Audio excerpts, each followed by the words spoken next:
Today's video is going to be all about 18th century jumps, quilted waistcoats, stays. What are they? What's the difference? How are they made? Who are they made by? Who wore them? And how did they wear them? So lots of people are fascinated by corsets and their 18th century predecessors or ancestors, which were stays. And sometimes when these conversations are being had, jumps and quilted waistcoats are kind of brought in and often framed as being a softer, more comfortable alternative to stays. But I'm here to tell you that that's not the whole story, and there's a lot more to jumps and their close relation quilted waistcoats, with the whole sort of history, context and meaning of their own that exists obviously alongside stays, but also in its own right as well. So throughout this video I'm going to be referring to jumps and quilted waistcoats, which were distinct but quite closely related and sometimes overlapping garments. So I'm going to do my best to try and keep that distinction in place when I'm talking about them, but there might be a few times where I'll start to use the terms interchangeably. I'll try my best not to, but especially when I start talking about wearing practices, they might just sort of slip in and out interchangeably.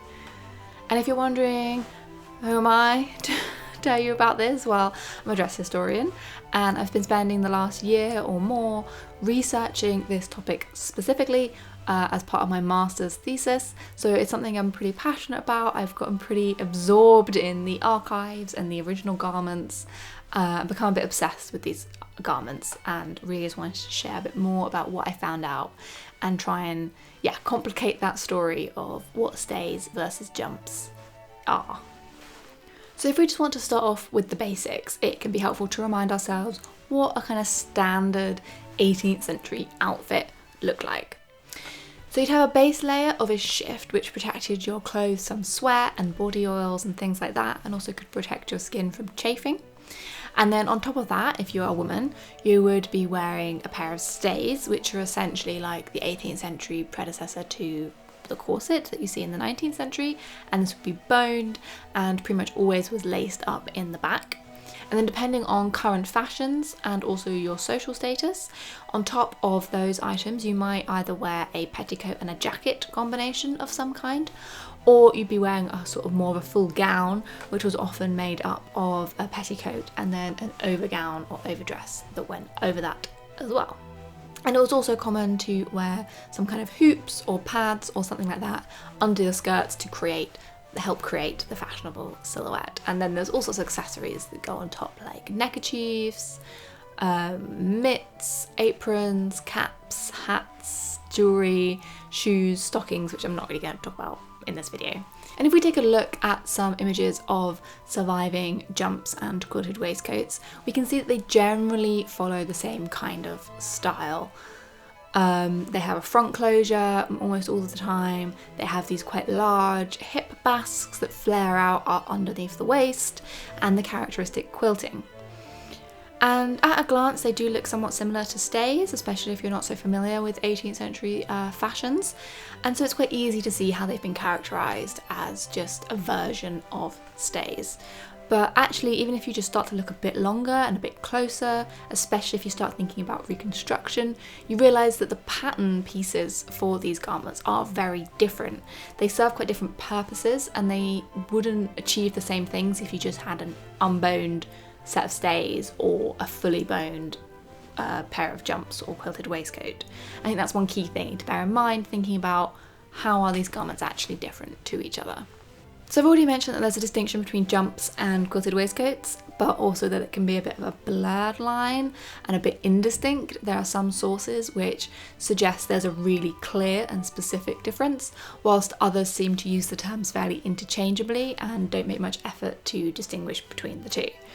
But my research suggests that in general, jumps were slightly more boned than quilted waistcoats, which tended to not have any boning in them at all, and that's kind of the crux of the distinction. So first I'm going to talk a bit about the making of these garments, and in particular who was making these garments, and that's where the distinctions also start to sort of play out a bit more. So in the 18th century, stays were made by staymakers. Staymaking was a branch of the tailoring trade and was largely dominated by men. And in all forms of the tailoring trade, cutting and fitting was defined as like the key crowning skill of tailors, kind of taking precedence much more so over just the stitching of the garments themselves. And this was also true for stay makers. And the additional skill that was associated with stay makers in particular was the handling, cutting and insertion of boning to give that structure that you get in stays. So jumps were available pretty much entirely from stay makers, and this is likely because of that presence of boning which I mentioned earlier. While it's clearly not true, some sources suggest that the stay making trade was dominated by men because they were the ones who could physically handle the labour of cutting and handling boning, which was quite a physical task. Now there were female stay makers, and of course women could have handled those tasks, but it kind of, rather than taking that as a truth of why there are or are not women in this trade, it more illustrates how boning, stay makers and therefore jumps are kind of all associated into this little trifecta, which quilted waistcoats aren't a part of. So quilted waistcoats, on the other hand, tended to be available more alongside kind of personal and household linen items like shifts and shirts and yeah, other household linens, and small accessories as well, like caps for example. And these were generally available from linen drapers who also sold garments, and haberdashers' shops who sold garments as well. And these kinds of items were often perceived as those requiring less skill, purely because they didn't require fitting to the body in the same way that a full dress or a tailored suit or a pair of stays required, and as I said, was seen as quite a specialised and highly skilled sewing skill, whereas just stitching wasn't actually valued that much in kind of the hierarchy of skill at this time.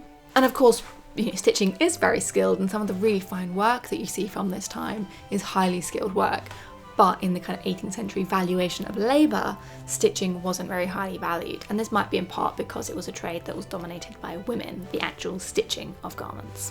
So despite this quite clear division of where they were sold, jumps and quilted waistcoats were probably both mostly sewn by female seamstresses. So stay makers, although they were largely men, often hired seamstresses to do a lot of the stitching of the boning channels in stays, and this was also the case with jumps. They would hire a seamstress or have employed seamstresses who would do the quilting stitching for them, and I also think it's quite likely that the seamstresses might have just sewn up the jumps almost in their entirety, except for the bit where they had the boning inserted. And then the haberdashery and linen drapers shops that were selling quilted waistcoats did so by either directly employing seamstresses to make up their stock, or they would purchase their stock from these much larger warehouses which produced stock in bulk, and they themselves, the warehouses, employed seamstresses to make those garments. And so you see it all kind of comes back round to female seamstresses. And these women, especially those sewing for the high volume warehouses, were pretty much the lowest on the sort of rung in the garment making trade at this time and today as well. They were working by piecework, which paid very little and had no skilled status bestowed upon it. And in large part this is because of that connection with their gender, and just the fact that it's women's work kind of degrades it in this time period, and the ways in which skilled work has been placed in this hierarchy in the 18th century and backwards, and that leaches into today as well in how garment making skills are valued or not valued depending on what the garment is and the gender of the person making the garment. So I kind of mentioned these big warehouses that did actually just make stock in bulk and weren't kind of making it to order. So during this period, ready-to-wear clothing was still sort of a developing concept. It wasn't like it is today where you can just walk into any shop, pick up a piece of clothing and walk out again. Most clothing, including and especially things like dresses and suits, would have been made to order in some capacity. And although we think of this today as an elite practice, something that only people with lots of money can afford to do, actually labour was the cheapest part of a garment in the 18th century. Fabrics and other materials used to make it formed a much bigger proportion of the cost of a garment, and so having something made to order wasn't going to be that much more expensive than buying something ready-made, other than the fact that you could get it much quicker, of course, if it was ready-made. But so yeah, ready-made clothing did exist. There's evidence of it being sold all the way up from small garments or accessories like caps and shifts to full outfits of suits and dresses. And it seems that quilted waistcoats in particular formed a part of this early ready-to-wear industry.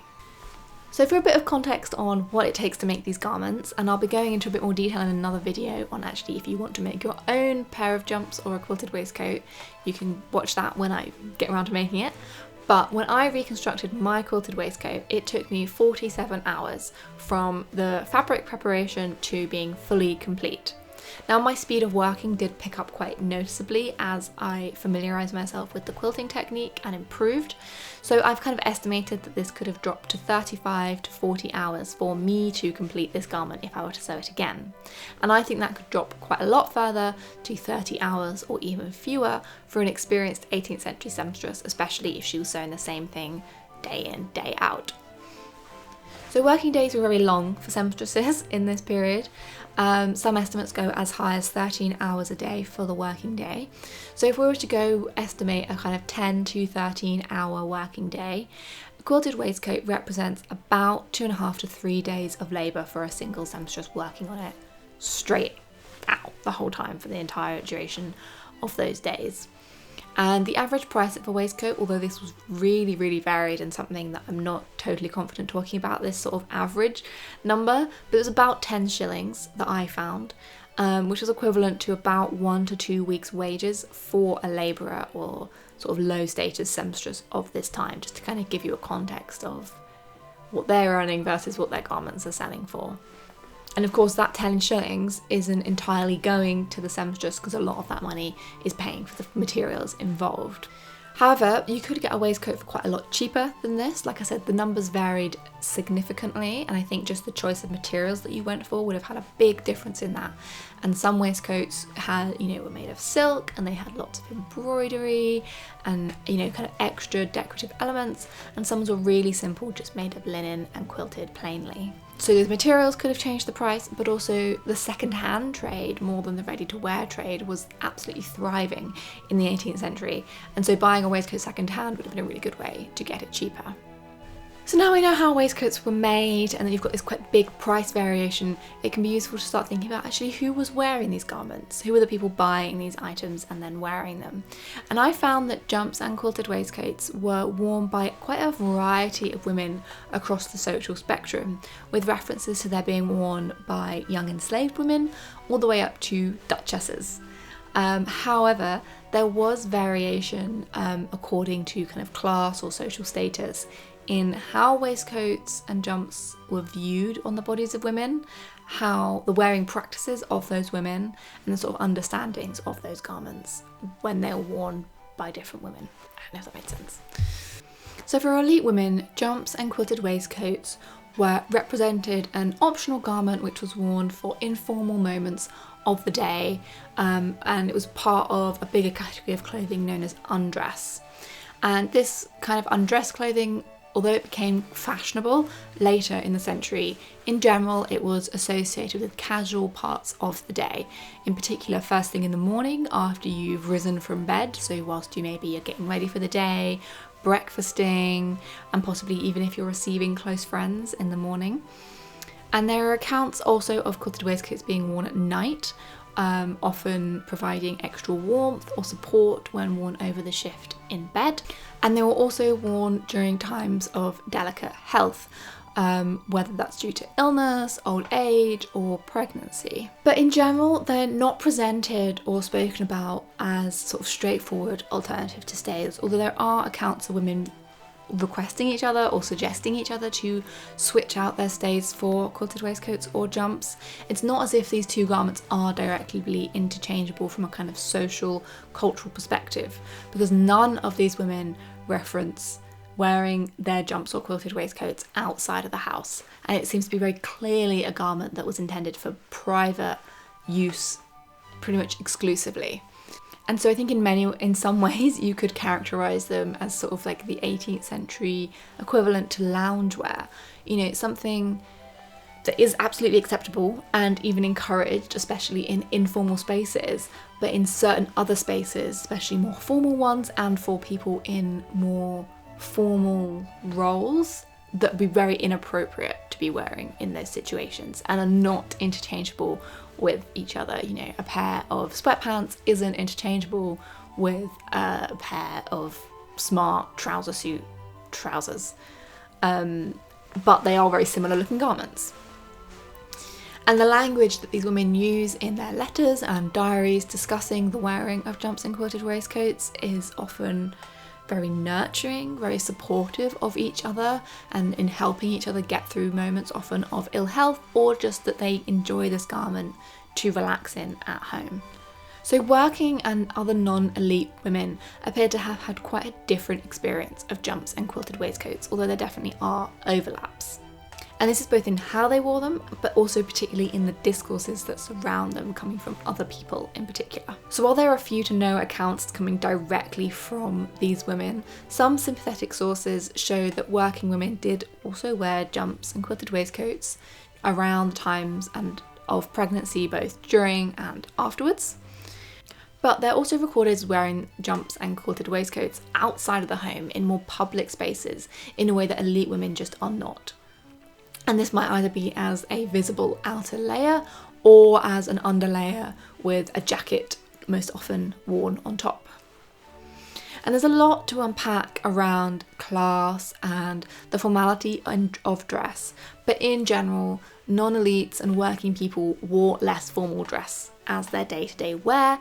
They might have maybe one or two sort of best outfits for wearing on formal occasions, on Sundays for example, and for other days of importance for those who could afford it.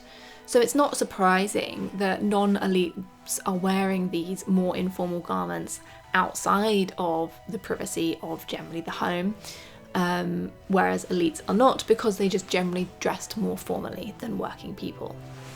So as I've mentioned, there is a lack of sources coming directly from working women who were wearing these garments or seeing their peers wearing them. And most of the accounts come from men, and often these are also from elite men rather than working men. And so you kind of have this double skew of it's coming from men and it's coming from men of a different social class. And I think that's really important to bear in mind when thinking about what I'm about to discuss. So in these accounts coming from men, generally elite men, these non-elite women wearing jumps and quilted waistcoats in public are often in some way assumed to be or associated with some kind of moral lacking. So on one end, they are associated in particular with sexual availability. So fictional stories that depict jumps and quilted waistcoats often show them as a slightly titillating, kind of sexy garment, which is kind of partly because they have these front ties, which is how they often close, which makes them very easy to remove. And because they're soft or light, and so lightly or not at all boned, their soft shape means that the shape of the body underneath is easier to perceive, the breasts are more easy to see the shape of, and also kind of easier to access, both because of the opening but also just because they're soft garments. And so this sort of accessibility of the clothing becomes the accessibility of the body, and therefore kind of sexual availability. And so for some, this sexual availability is appealing. Like I said, it's kind of titillating, although even in these contexts, there's kind of a, this is a bit morally questionable kind of undertone to the whole thing. And for others, it's just straight up disgusting. They associate the women wearing these garments with uncleanliness, kind of being horrible, dirty prostitutes who don't wash themselves, which obviously is a very loaded and very morally loaded perspective of the women wearing these garments. And there's a kind of a slightly another view of it, which is very similar but not identical, which isn't so sexually laden but does still associate these garments with kind of poverty and not uncleanliness but slight unkemptness, because I'll show them on the bodies of women who are a bit messily dressed and like a bit rumpled and worn, and associating them with basically not being able to afford proper clothes or to care for their clothes properly. And so I think this case, or this example, is a really good way of illustrating what we can really be missing thanks to the absence of personal perspectives of non-elite women. So it may well be that within the oral communities and the oral communal cultures of 18th century working women, there was a similar kind of nurturing or supportive approach to the wearing of jumps and quilted waistcoats, particularly in times of ill health, but also maybe because they were easier to wear to do your particular kind of work, or maybe because you couldn't afford a pair of stays, whatever the reason. But because we don't have any kinds of accounts of that, or certainly none that I've been able to track down yet, you're left with these very morally laden accounts that are coming from men who are either really into it sexually or really condemnatory of the sexual availability they seem to indicate. And so if we think about actually the wearing of these garments, although these attitudes are clearly very skewed because of the perspective that the observers are coming from, they do make a little bit more sense when you see how a quilted waistcoat actually sits on a real body and when it's worn with other 18th century garments. So in this period there was a great deal of preoccupation with the importance of neatness for women in particular, and this idea that a woman's honour is really closely bound up with chastity, and that this can kind of be read on the body through how she is dressed and how her clothes sit and present themselves on her body. And so as a result, being messily dressed isn't just a kind of a case of being like, oh, you don't look great, but it can also be read as you are morally corrupted in some way or another. So it was often taken as a sort of indication of some kind of deeper moral failing. And when you compare to how a quilted waistcoat looks underneath a standard sets of 18th century clothing to how it looks with stays underneath, you can really see how quilted waistcoats and probably also jumps created a slightly messier appearance, and how they therefore might have been associated with some kind of moral failing. Because they're different garments, because the patterns are different, and because they are constructed differently and with different materials, jumps and quilted waistcoats don't create the same shape that stays do. It's that simple.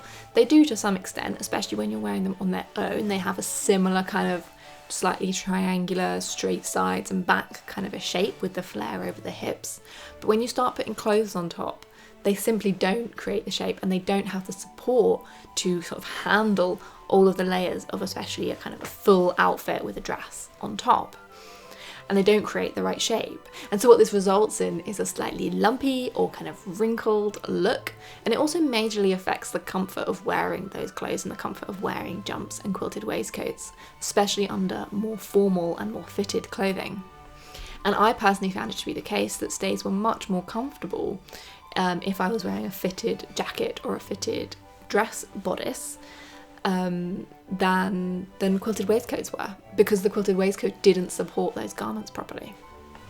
And this whole conversation around comfort is something I really want to get into in a bit more depth, and I'm going to save for another video because I've already gone on for quite a long time now, because I really want to sort of pull apart a bit more how we think about comfort in general and in relation to the 18th century in particular, because the most common reaction when people see things like stays and then the full 18th century outfits that go on top of them is, oh my goodness, you must be so uncomfortable.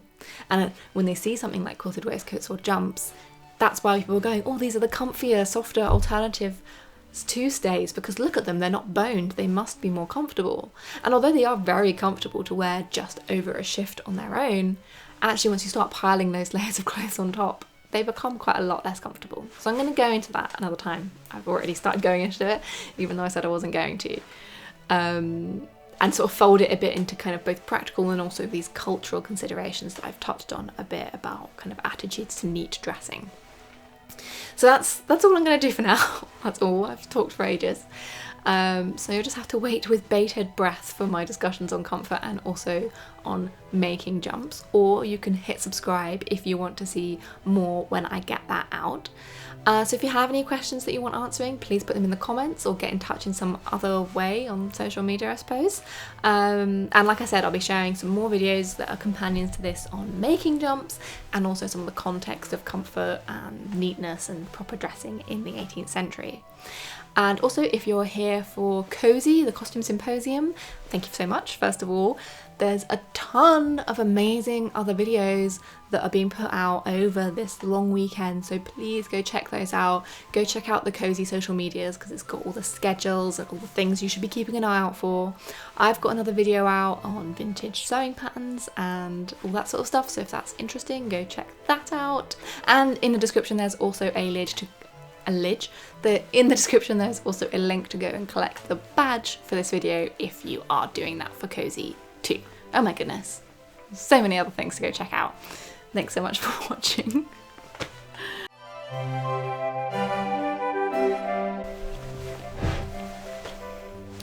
Hello, hi, so today I swear I just sound the same at the beginning of every video.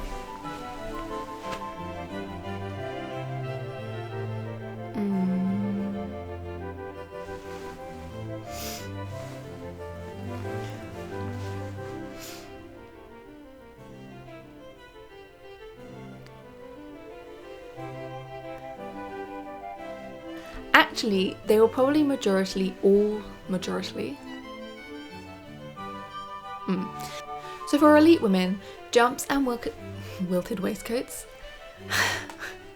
So for elite women, jumps and quilted waistcoats. Oh, have I just?